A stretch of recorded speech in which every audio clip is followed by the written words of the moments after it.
¿qué tal? Soy Araceli Gutiérrez y esto es Ley a tu alcance. Recuerde que este espacio busca generar contenido de valor para usted a través del análisis de los problemas jurídicos más comunes con los que una persona se puede encontrar.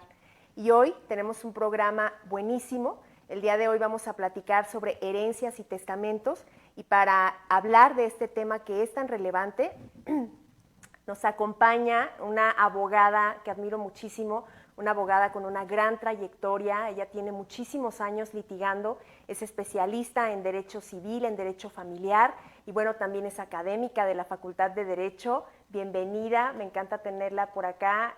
Yasnaya Torres, bienvenida. Muchas gracias, licenciada Araceli, aquí, atentos. Muy bien, pues muchísimas gracias por estar aquí. Platicábamos entonces que el tema de hoy es este tema que nosotros conocemos entre las abogadas, los abogados, como juicios sucesorios, testamentarios o intestamentarios, y a lo mejor valdría la pena, licenciada, comenzar por explicarle a la gente cuál es la diferencia entre un juicio sucesorio testamentario o con testamento y un juicio sucesorio sin testamento. Así es. Primeramente, pues, gracias por la invitación y agradezco la atención que puedan tener todos los televidentes y la gente que nos puede escuchar. Efectivamente, este tema de los juicios sucesorios, testamentarios e intestamentarios, voy a procurar no ser tan técnica por la cuestión de la terminología jurídica, pero sí comentarles que los juicios sucesorios, testamentarios o intestamentarios se conocen como juicios universales. Cuando yo hablo de la universalidad de un juicio, estoy hablando de que concurren derechos y obligaciones conjuntamente en un juicio. Puede concurrir a un juicio sucesorio los posibles herederos, los legatarios, los acreedores, los deudores o cualquier persona con un interés jurídico. La diferencia entre un juicio sucesorio testamentario e intestamentario radica precisamente en la existencia de un testamento. Y el testamento es la expresión de la voluntad que hace una persona en vida respecto de sus bienes, para determinar a quién se los deja, en qué calidad se los deja, ¿sí? E incluso el nombramiento de un albacea. Esto atendiendo a un juicio sucesorio donde hay testamento. Donde no hay testamento porque la persona así lo decidió o no alcanzó o no lo hizo, las razones que sean, se le conoce en el ámbito común como la sucesión legítima. Ahí las circunstancias difieren un poco en relación al juicio sucesorio testamentario, donde sí existe el testamento, y en este no existe el testamento, y entonces las circunstancias son diferentes. Muy bien, licenciada, y la verdad es que es muy común, o es más común, que las personas no hagan un testamento. No obstante que se hace una difusión como el septiembre, el mes del testamento, para invitar a la gente a que haga su testamento. Es muy común que la gente muera sin dejar un testamento. Entonces, cuando pasa esto, ¿cómo se determina la distribución del caudal hereditario y a quién le corresponde iniciar un juicio sucesorio cuando no tenemos claro quién va a ser un albacea, cómo se va a distribuir la herencia? ¿Qué pasa cuando tenemos esta situación de una persona que muere intestada? Bueno, vamos a manejar dos momentos importantes. ¿Cómo se distribuye la herencia? Vamos a manejar el primer momento cuando la persona dejó testamento. En el testamento seguramente nombró un albacea y señaló cómo se iban a distribuir los bienes. Pudo haberle dejado a hijos una parte de la herencia y pudo haberle dejado a la esposa o esposo o concubino un legado. Ahí no hay problema en cuanto al tema de la distribución, porque el autor de la herencia en el testamento decidió cómo se distribuirían sus bienes. El punto importante sería cuando la persona fallece y no deja testamento. ¿Cómo se distribuye? Bueno, acuérdense que es importante considerar que cuando una persona fallece, deja bienes, deja derechos, pero también puede dejar obligaciones. Puede dejar activos y puede dejar pasivos. Entonces, ¿cómo se distribuye la herencia? Bueno, primero debemos considerar que cuando una persona comparece a deducir sus derechos hereditarios, tendrá que tener un carácter de parentesco con el autor de la herencia. Generalmente acuden a la herencia, para los efectos de la distribución, para contestar la pregunta, acuden los parientes más cercanos, porque la ley reconoce solamente como parentesco hasta el 4º grado. Entonces, hay que hacer un cómputo de la relación que yo tengo con la persona que falleció. Si fallece mi padre, bueno, hay una relación entre padre e hijo que jurídicamente estamos hablando de un 1er grado de parentesco. Que es quien primero tendría el derecho. Es el que primero tendría efectivamente el derecho a heredar, porque hay un principio jurídico y que se entiende de manera muy sutil, que dice que los parientes más cercanos excluyen a los más lejanos. Entonces, si comparece un tío, hermano de mi padre, y comparezco yo, evidentemente mi relación es más cercana. De padre a hijo es un 1er grado y entre hermanos es un 2º grado de parentesco. Entonces, si acudimos a ese principio que dice que los parientes más cercanos excluyen a los más lejanos, es evidente que ese hermano está excluido por mí, porque mi grado de parentesco frente al autor de la herencia, que es mi padre, es el 1er grado. Ahora, si somos varios hijos, ¿cómo se distribuye la herencia? Como no hay un testamento que estableció la distribución de la herencia, entonces acudimos 4 hermanos, que somos los herederos supérstites o las personas que quedamos vivas frente a ese padre. La distribución por ley es en partes iguales. Los hijos tenemos la misma calidad y por consecuencia tendremos el mismo grado de parentesco y la misma porción de ese pastel que se llama herencia. Supongamos que también está la mamá o cónyuge del autor de la herencia. Ella jurídicamente también entra en la misma porción de un hijo. Entonces, o sea, entre 5 tendría que ser. Entre 5, exactamente. Entonces ese pastel se divide en 5 personas y así se distribuye. Ahora, es bien importante aquí analizar que si hay menores, digamos, a los cuales el autor de la herencia había considerado una cuestión de alimentos, también esa parte debe respetarse, porque también se puede analizar el tema de los legados. Y cuando hay deudores o acreedores, ¿tienen que ser considerados como parte de esta distribución o alguno de los herederos asume la deuda? No, cuando hay deudores y acreedores en un juicio sucesorio, vamos a hablar ahorita del intestamentario, donde el autor no dejó herencia, porque es bien importante hacer esa diferenciación, porque si una persona otorgó testamento, pudo haber establecido que tenía una deuda y que le pedía a los herederos y al albacea que la pagaran. Y pudo haber establecido la forma en que debió pagarla. A lo mejor le dijo, tú vas a pagar el 50, tú el 20, tú el 30. Pero es porque el autor lo dispuso así. Vámonos al campo donde el autor no dejó un testamento y hay deudas. En un juicio sucesorio, lo primero que se tienen que pagar son las deudas. Entonces, si el caudal hereditario, vamos a poner cantidades, fuera de 1 millón de pesos, pero la deuda es de 500, primero se paga la deuda y el remanente es lo que se distribuiría entre los herederos. En partes iguales. En partes iguales. Ojo, hay ocasiones donde las deudas son mayores que la herencia. Donde la deuda es mayor que el activo. Entonces ahí, pues lo más recomendable es repudiar la herencia, porque meterte a un juicio que no es nada sencillo, y de ese se deduce que voy a pagar todas las deudas y en cuanto al activo no va a quedar, mejor repudia la herencia. ¿Cómo se repudia la herencia? La herencia simplemente yo puedo ser heredera o posible heredera y me doy cuenta de que los pasivos son mayores que los activos, es decir, son mayores las deudas que las ganancias, no inicio el juicio. Que lo inicie aquella persona a quien le deben. Ejemplo,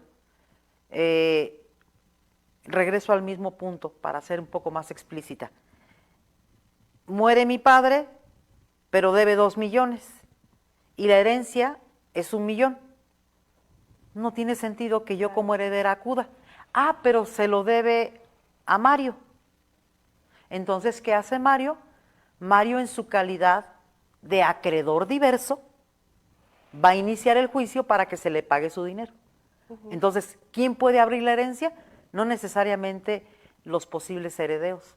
La puede abrir un acreedor, la puede abrir un tercero con interés jurídico, la puede abrir un ministerio público en casos especiales.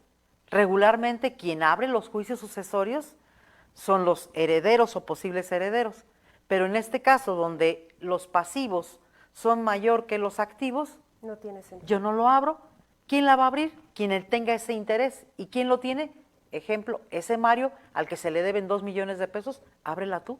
Claro, claro. Y él entonces, al abrirla, solicita que se nombre un albacea, y ya que se nombre un albacea, ese Mario se sale del juicio y demanda el pago de la obligación que tenía el autor de la herencia. Muy bien, vamos a un cortecito y ahorita regresamos con este tema interesantísimo. Claro.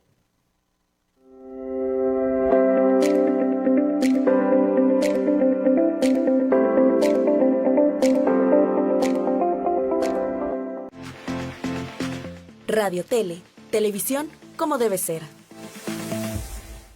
En Hernán Cortés Barbershop entendemos que el verdadero estilo comienza en los detalles. Aquí, más que un corte, encuentras una experiencia. Corte de cabello con tijera, máquina o navaja, arreglo de barba con ritual de toallas calientes, mascarilla y exfoliación para revitalizar tu piel. Y hasta el boleo de tus zapatos. Todo en un solo lugar, pensado para el hombre que sabe lo que quiere. Visítanos en Artilleros del 47, número 112, en la colonia Chapultepec Sur. Y agenda al teléfono 4431-571669. Lo premium está en nuestro servicio, en la calidad de cada producto, en la comodidad de nuestra sucursal y en la experiencia de tu barbero. Hernán Cortés Barbershop, servicio premium de la cabeza a los pies.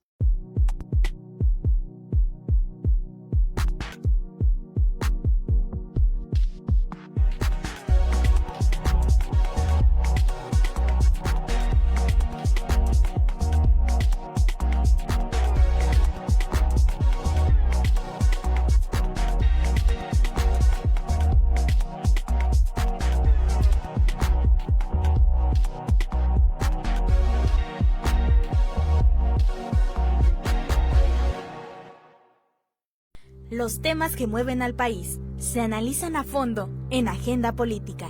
Hola, hola, ¿cómo están? Bienvenidos a su programa favorito, Agenda Política. Cada martes a las 11 de la mañana.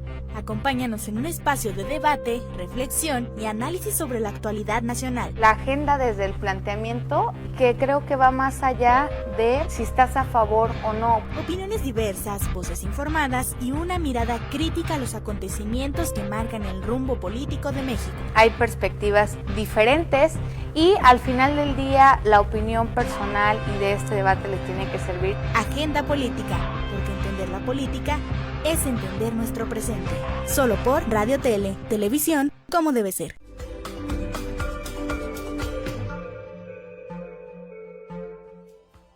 Chicos, chicas, chiquitos, ustedes y yo tenemos una cita muy formal.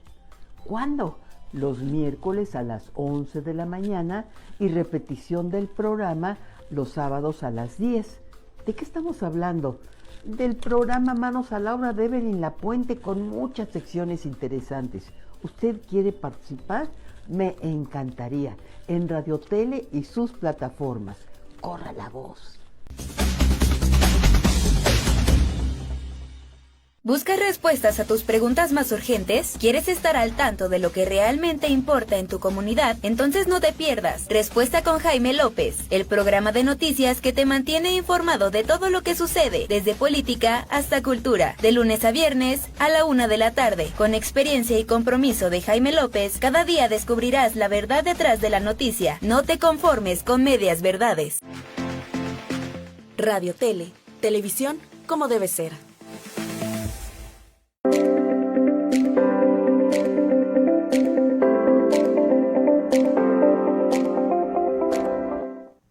Muy bien, pues regresamos, estamos platicando con la licenciada Yasnaya Torres acerca de las herencias y las sucesiones.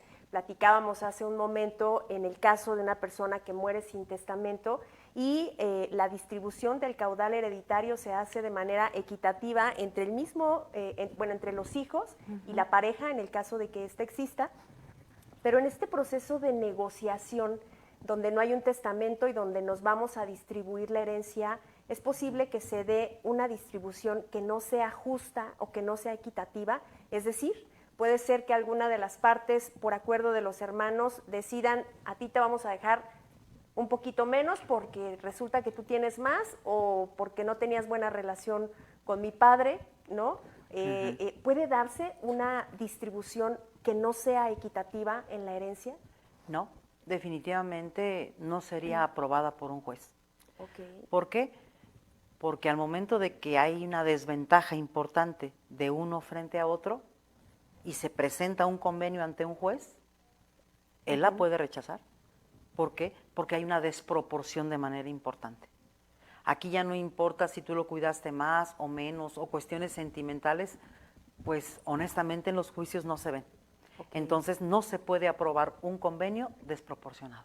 Pero si es posible que uno de los herederos decida renunciar a su parte de la herencia y entonces amplía, digamos, la cantidad que corresponde de herencia a las otras partes. Totalmente de acuerdo ahí.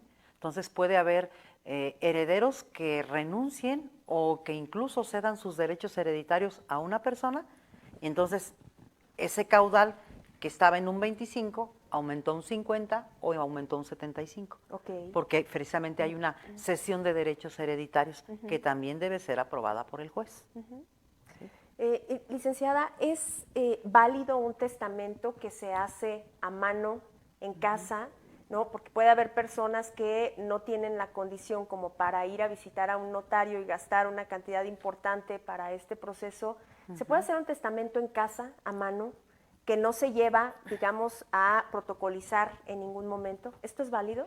Bueno, se puede hacer, pero el tema de la validez está cuestionable, porque nosotros vivimos en un sistema normativo, en un sistema de reglas, y que, bueno, la ignorancia de la ley no nos exime de responsabilidad.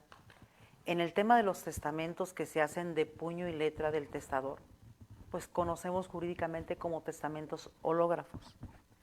Cuando uno en casa se sienta y empieza a redactar y empieza a señalar a este hijo, a este sobrino, a este nieto, le doy esta porción. De que se puede hacer, se puede hacer. Incluso si no se notariza y se queda así el testamento y la persona fallece y uno de los hijos o de los posibles herederos lo encuentran y lo llevan a presentar al juzgado para abrir o denunciar la sucesión, está más cuestionable. O sea, sí hubo la voluntad, nada más que faltaron requisitos de forma, como puede ser la presencia de 3 testigos que no tienen que ser familia. Entonces, como nada más fue una expresión libre, donde uno se sienta, redacta, y esta es mi voluntad por si me llega a pasar algo, cuando se presenta ese testamento de puño y letra del testador, llamado hológrafo, puede ser que los demás posibles herederos puedan promover alguna nulidad, ¿sí? Porque la autenticidad tendrá que demostrarse. Claro. Y como le faltaron requisitos tales como los testigos, entonces está muy cuestionable y está muy endeble esa voluntad. Y puede en un momento dado ser atacada por alguno de los posibles herederos que no fue incluido y pueda atacar la autenticidad. Entonces, es muy recomendable que para evitar incluso gastos mayúsculos ante notario, hay ahorita una modalidad en el registro de notarías, en la dirección de notarías, donde una persona puede hacer ese testamento hológrafo ante esas mismas oficinas, acompañado de 3 testigos que no sean familia con sus identificaciones, y ahí mismo redacta su testamento y esa dirección lo toma, lo guarda para cuando se dé la eventualidad de la muerte. Y es un costo, según recuerdo, está entre 390 y 400 pesos. Es menor al tema de los notarios. Y entonces, pero ¿y si tiene la validez? Porque ahí sí se hizo con los requisitos que marca la ley. Claro. Mire qué consejo tan importante nos está dando la abogada, el poder generar tu propio testamento con un costo mucho más bajo, pero en el archivo de notarías, ¿no? Sí, así es. Y partiendo de esto que planteaba, puede darse el caso de una persona que hace su testamento antes de morir, lo hace ante notario, lo deja bien protocolizado, pero resulta que deja fuera a alguno de los hijos o deja fuera a la pareja. ¿Qué puede hacer una persona que es excluida de un testamento cuando considera que debe ser parte de él?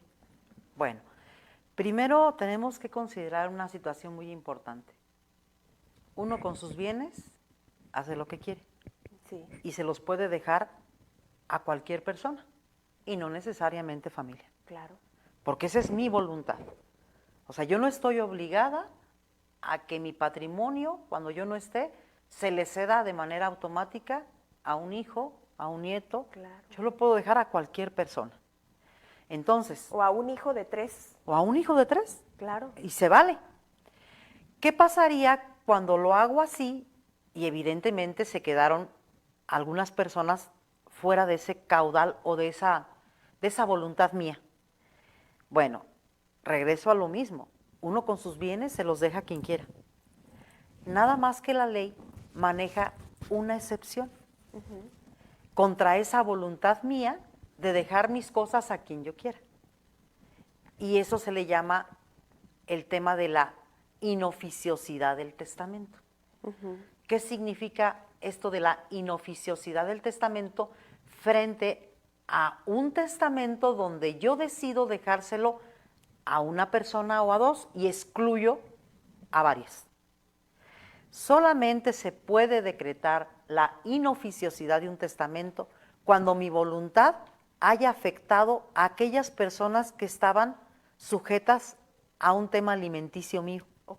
Entonces, que tengan la necesidad. Sí, entonces, si tengo yo en mi supuesto hipotético 3 hijas y se la dejo a una, pero las otras 2 dependen de mí económicamente por una cuestión de pensión o de alimentos, aunque mi voluntad había sido para esta persona, en el tema de la inoficiosidad del testamento, ese testamento prevalece con su validez, pero se tiene que considerar a estas 2 otras hijas a las cuales dependían económicamente de mí.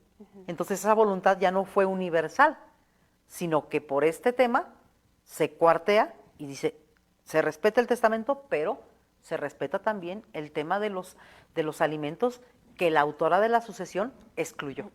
Claro. O pudiera darse el caso que también pasa cuando fallece la persona, de pronto salen parejas o hijos que nadie conocía, ¿no? Y resulta que en el sepelio aparecen pues nueva familia, y estas personas deciden también sumarse. Podemos decir que llegan como una especie de pruebas después de la muerte, ¿no? Sí. Como post-mortem, y quieren ser parte de este proceso en un juicio, aunque no sea como la familia oficial, digámoslo así. Ellos pueden exigir también, y esa pareja secundaria puede exigir, porque estamos en un país donde todo se puede. Pues puede haber segundas familias, terceras familias. Esas familias y esas mujeres o esos hombres de segundas o terceras familias pueden exigir herencia? Sí, claro que sí, nada más que se tiene que hacer un procedimiento judicial de reconocimiento, un reconocimiento en el tema de la filiación. Entonces, si una persona muere intestada, pues los hijos que fueron reconocidos demostrarán su parentesco con las actas de nacimiento.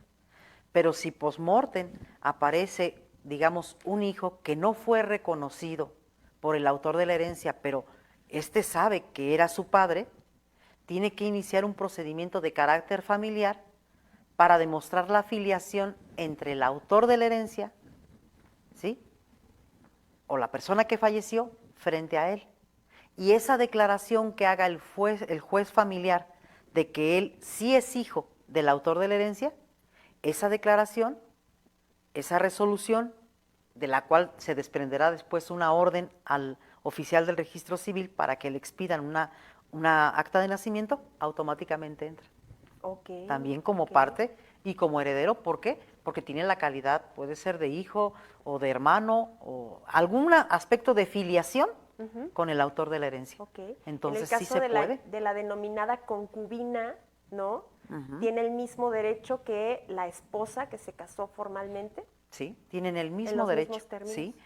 Antes había una diferencia en donde se decía que la esposa tenía más derechos que la concubina. Hoy los mismos derechos prevalecen en iguales condiciones entre una y otra. Incluso ya puede coexistir el matrimonio con el concubinato simultáneamente, porque la ley antes de la reforma decía que si existía matrimonio no existía concubinato. Pero la Suprema Corte ya hizo pronunciamiento y dijo, puede coexistir matrimonio, las dos figuras, y concubinato. Uno es de hecho y el otro es de derecho. Claro, y hasta un segundo concubinato, ¿no? Sí, así es. Muy bien, pues vamos a corte y continuamos.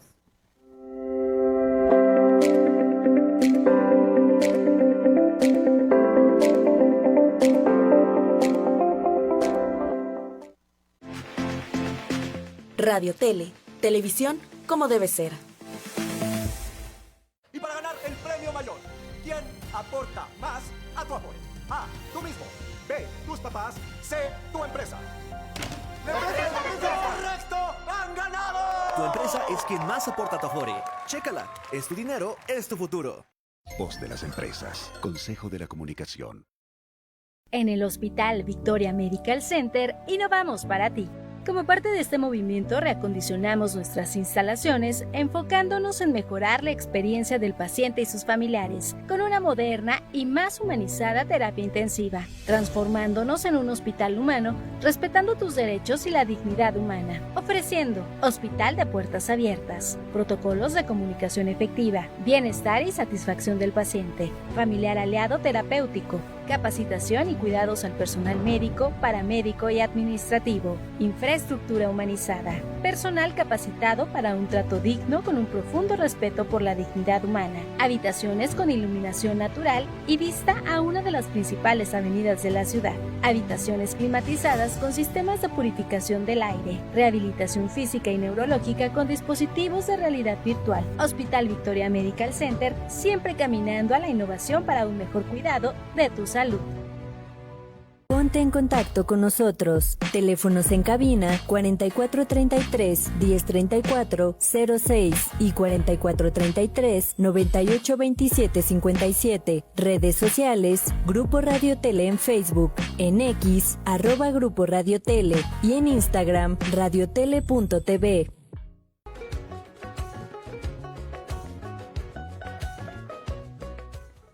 El maravilloso reino animal y la profesión veterinaria nos dan temas para Mundo Veterinario. Este programa lo puedes seguir martes a martes a las 5 de la tarde, aquí en Radio Tele. Te esperamos. Porque la voz del pueblo merece ser escuchada. Me apostaban a mí varios amigos a que no iban a poner aranceles. Llega el espacio donde tus inquietudes, denuncias y propuestas tienen eco. Y de que busca controlarnos. Entonces ya tuvo acción y ya tuvo medidas con estos dos anteriores presidentes. Esto no es un juicio político, es el Tribunal Ciudadano. Yo creo que no fue un tema de improvisación, doctor. O sea, ellos ya sabían que esto iba a ser así. Transparencia, participación y análisis sin censura. Aquí, el poder lo tiene la gente. Tu voz, tu espacio, tu derecho. En una mesa relajada, una mesa de análisis, una mesa donde vamos a entrar en dimes y diretes. Lunes a viernes, en punto de las 8 de la noche. Solo por Radio Tele. Televisión como debe ser. Radio Tele. Televisión como debe ser.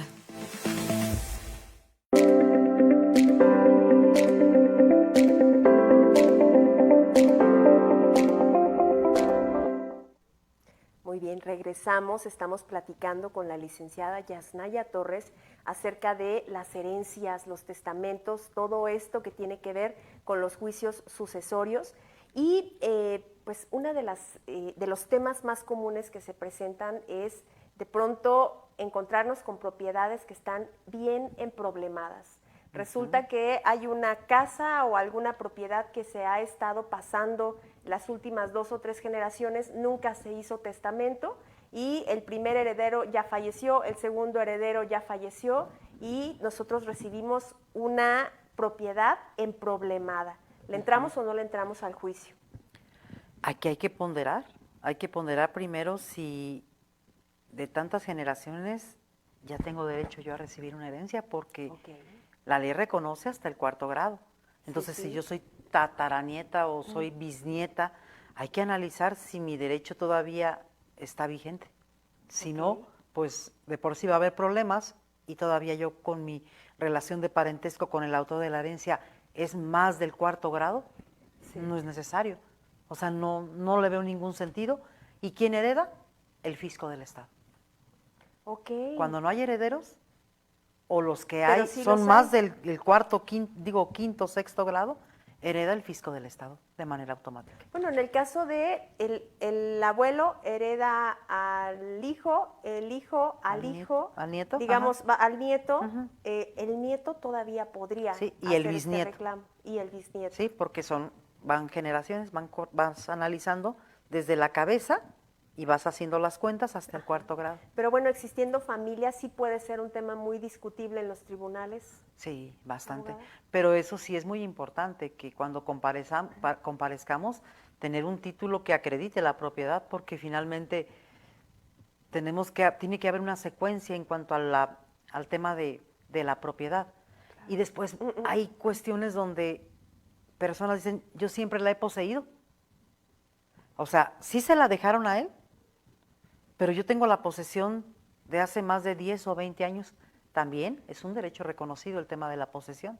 Claro, entonces, claro. sí, el tema de las herencias son temas muy cuestionables porque pueden incluso juicios tardar de manera importante años.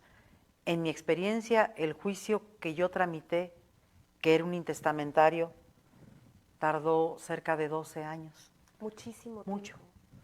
Lo que pasa es que los herederos no llegaron a un acuerdo, fallecieron, entonces entraron los hijos por el padre muerto o la mamá fallecida, y entonces se hace, por eso les hablaba al inicio de la universalidad, porque después se hace un mundo de derechos y de obligaciones entre ellos mismos, y bueno, ese juicio duró cerca de 12 años, fue un asunto en Dolores Hidalgo, derivado de los beneficios y derechos que tenía José Alfredo Jiménez.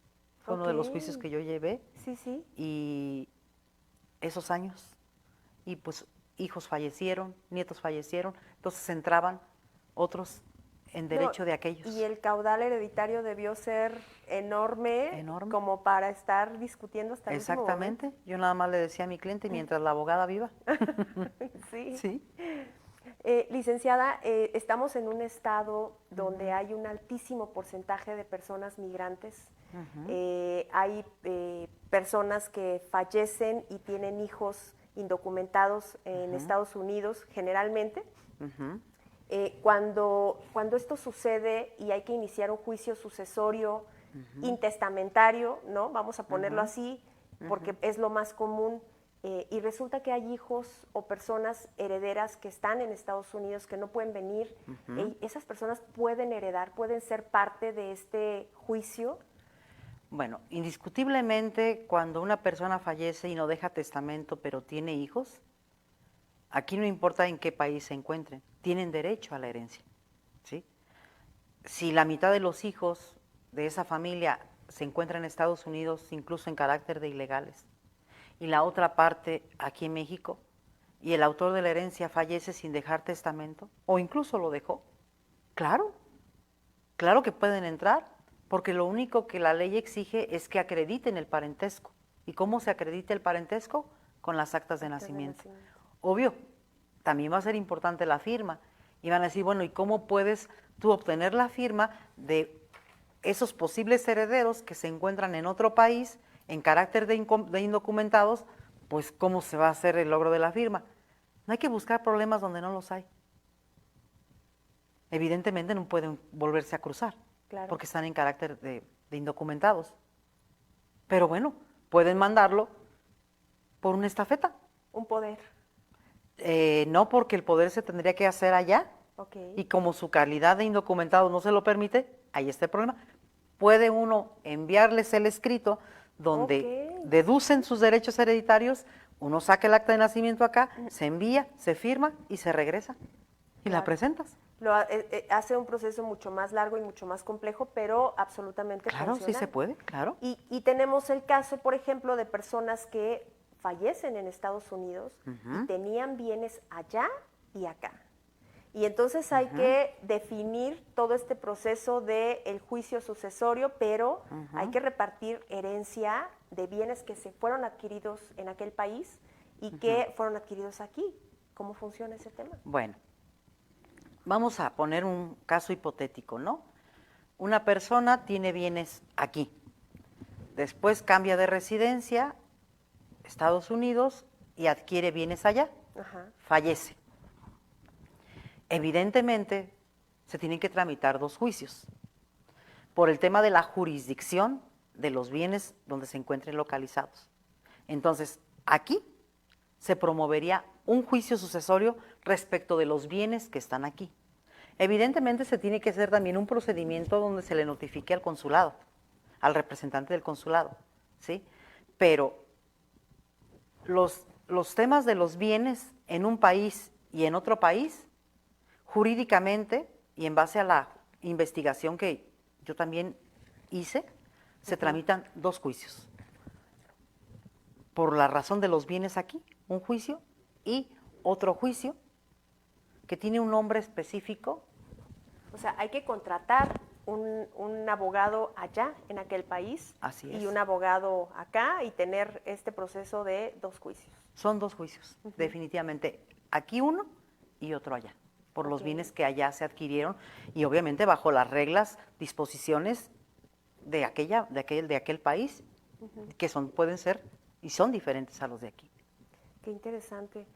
¿Cuánto tiempo debe durar un juicio sucesorio, digamos, en un tiempo estándar, como para saber si nuestra abogada está trabajando o nos está dando largas?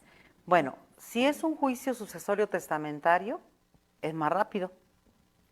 Basta declarar la validez de ese testamento y estamos hablando, cuando uno se dedica totalmente a hacer las cosas bien, con tiempo, 5 meses.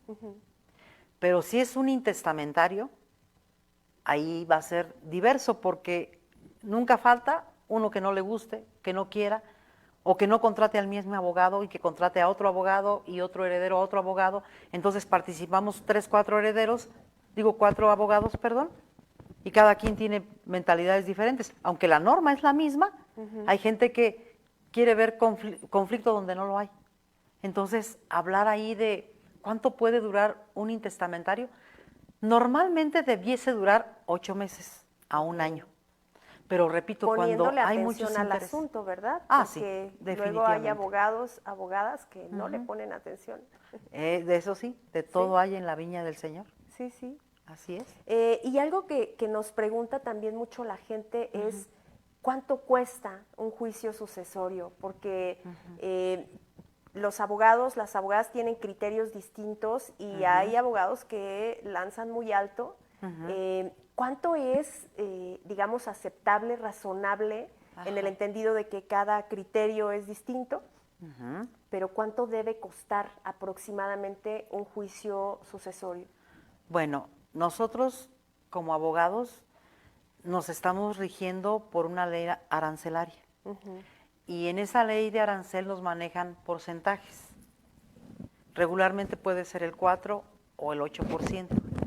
Entonces, lo más factible, creo yo, y lo más sensato, es negociarlo con los herederos o con el albacea.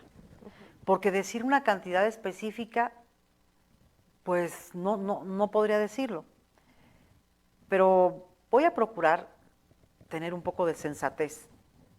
Si el autor de la herencia nada más dejó una casa y el valor de la casa es de 3 millones de pesos, ¿cuál sería lo más sensato yo como abogada cobrar por ese juicio? Creo que lo negociaría entre unos 150 mil pesos. Que es un porcentaje del valor de hecho, un poco mínimo, ¿sí? Porque si me voy a la ley arancelaria sería, supongamos, el 8%. Entonces, si el valor de la casa es de 3 millones y la ley arancelaria me maneja el 8, sería 3 por 8, 24, serían 240 mil pesos. Claro. ¿Qué digo? Que serían lo justo, porque no se piense que por el hecho de que uno es abogado se cobra tal o cual. No, pero que para poder llegar a ser abogado y con la responsabilidad que ello conlleva, pues uno tuvo que estudiar muchísimo. Claro. Entonces, pues se busca más bien negociarlo, tanto resulte atractivo para los herederos como a uno como abogado. Que ahí entra un tema complejo porque puede ser que el caudal hereditario valga 5 millones de pesos, ¿no? En casas, en propiedades, pero no es lo mismo hablar de 5 millones en propiedades que hablar de 500 mil pesos en efectivo para pagar a un abogado, ¿no? Así es. Pero ahorita platicamos de ese tema y vámonos a corte.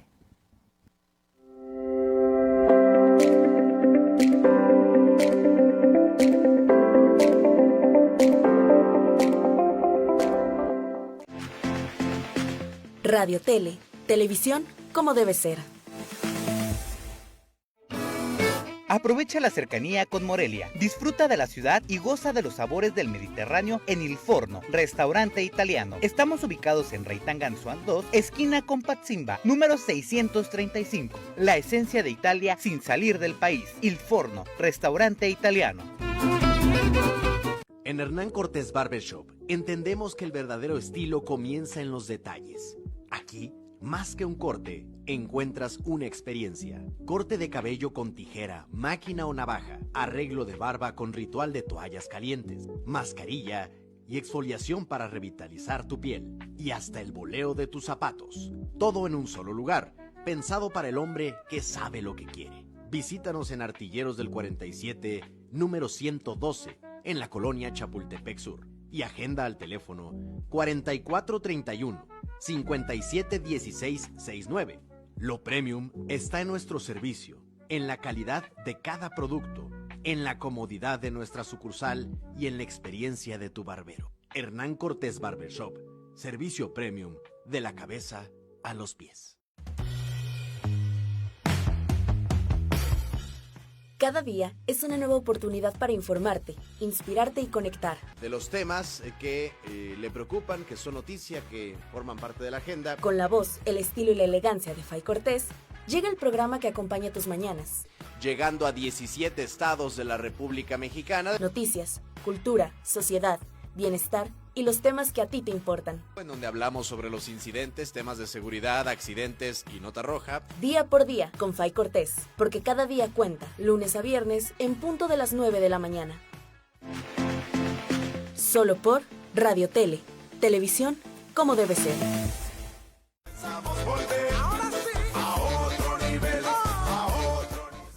Les hacemos la atenta invitación a que no se pierdan Otro Nivel Espectáculos, como desde hace 18 años, lo mejor de tus artistas favoritos.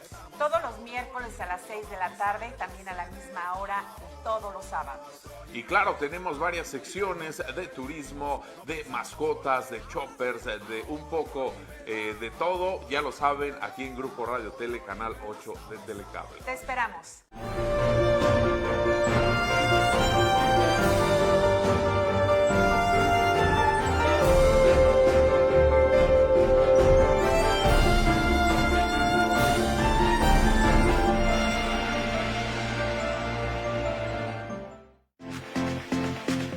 Radio Tele, televisión como debe ser.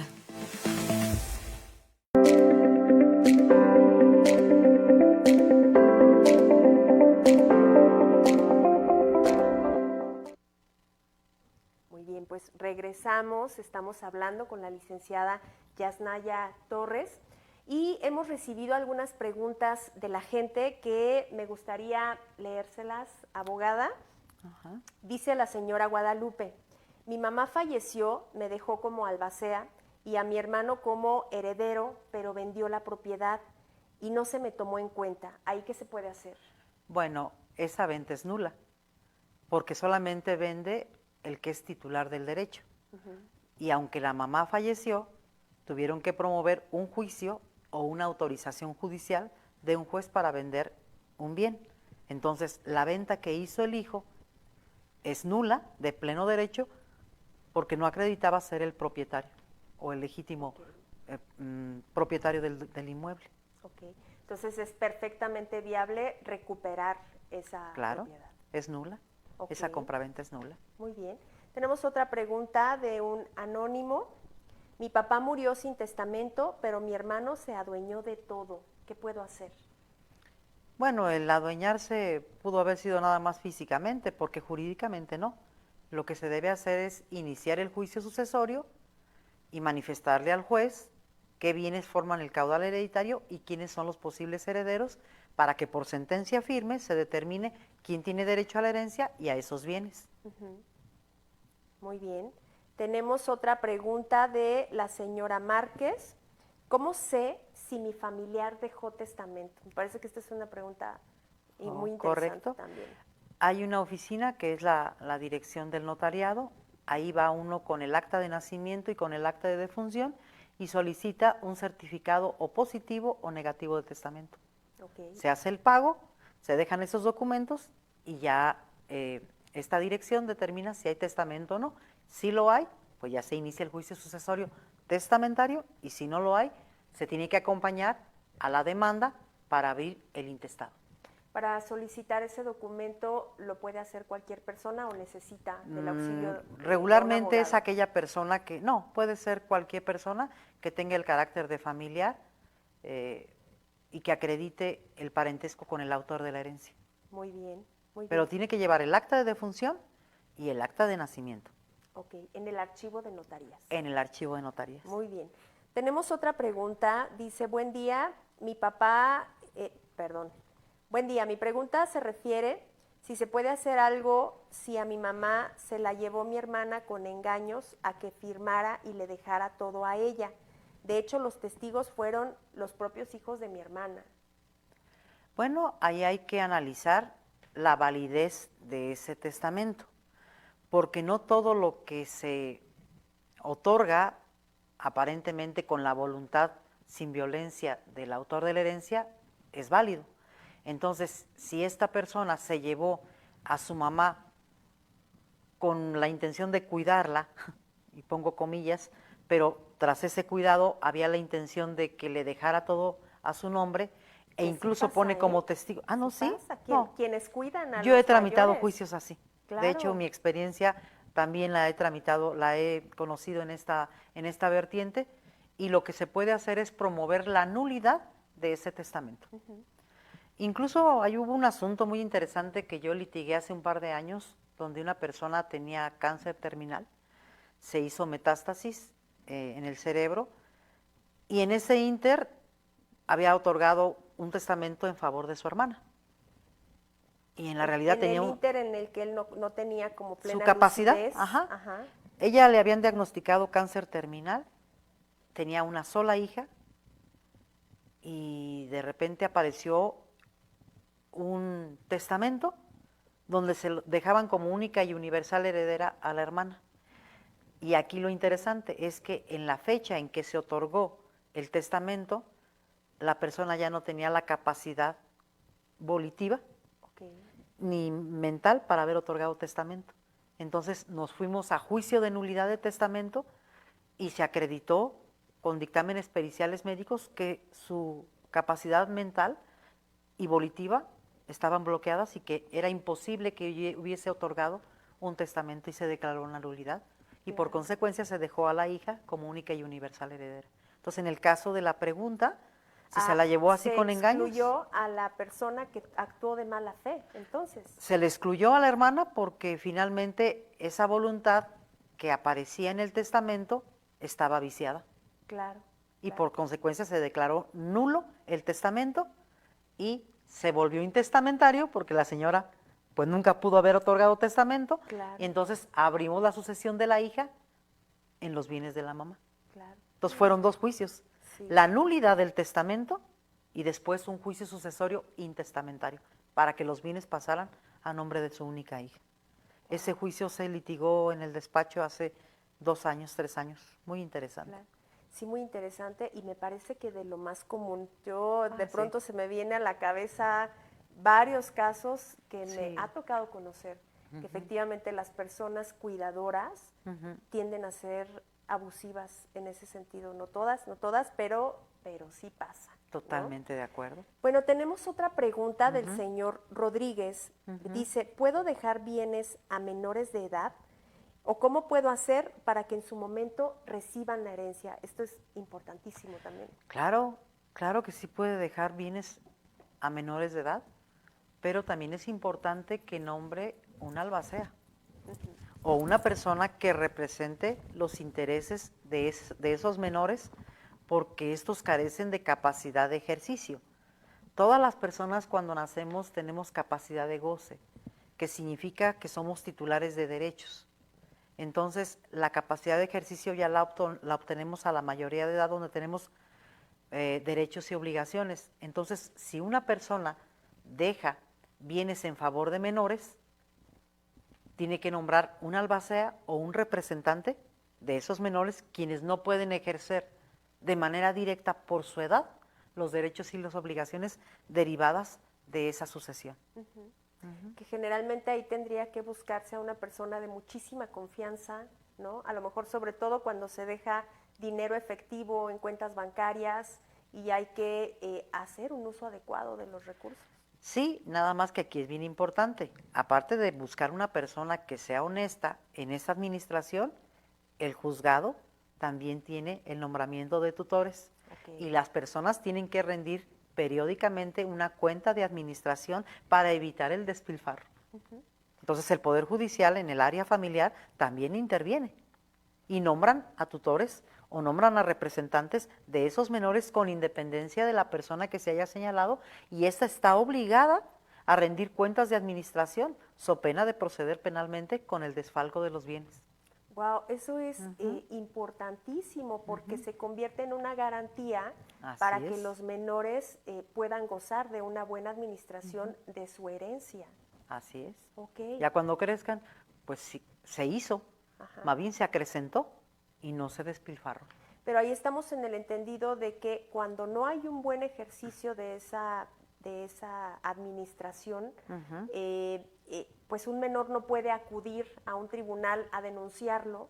Esto procede de oficio, es decir, cuando no hay una administración adecuada o cuando no están rindiendo cuentas cada determinado tiempo, de manera oficiosa el juez puede decir, a ver, me mandas llamar a esta persona y vamos a actuar, porque no hay posibilidades de que un menor acuda.